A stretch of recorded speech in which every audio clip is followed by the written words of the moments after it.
Welcome back, guys. This is part 3 of the 3-part video series on red, yellow, and green light foods.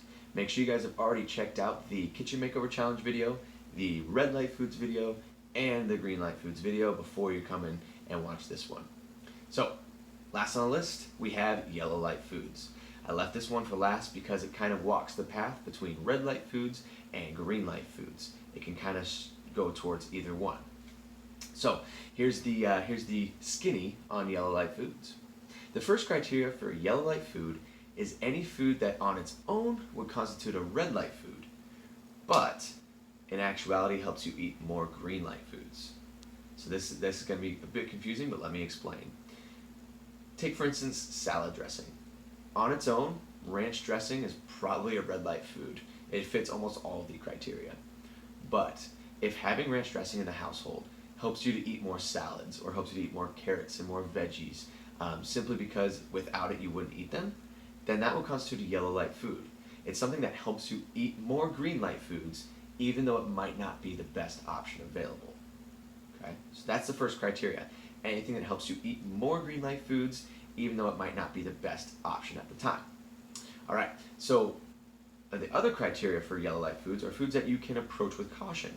So for a good instance, or a good example for this one would be a burger. If you can have a burger either at your house or at a restaurant, and you can have that with a side of veggies and have some water with it and be good with that, that's a pretty solid choice, and that's a good one.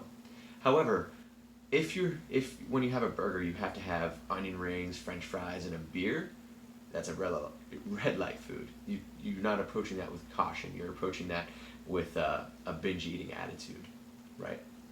So yellow light foods are any foods that you can approach with caution and have them in your house. Another good example would be ice cream. If you can have ice cream in your house and be okay with having just a couple bites, cool, that's a yellow light food. It's not necessarily a good thing, but it's also not the worst.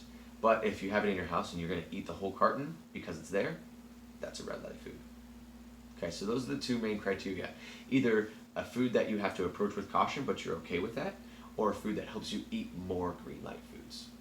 Okay, so examine the remaining foods in your house, determine what for you is a red light food, what for you is a yellow light food, and what is a green light food. Remember, the red light foods we're getting rid of, yellow light foods we're going to keep if you're able to, and green light foods we're going to stock up on.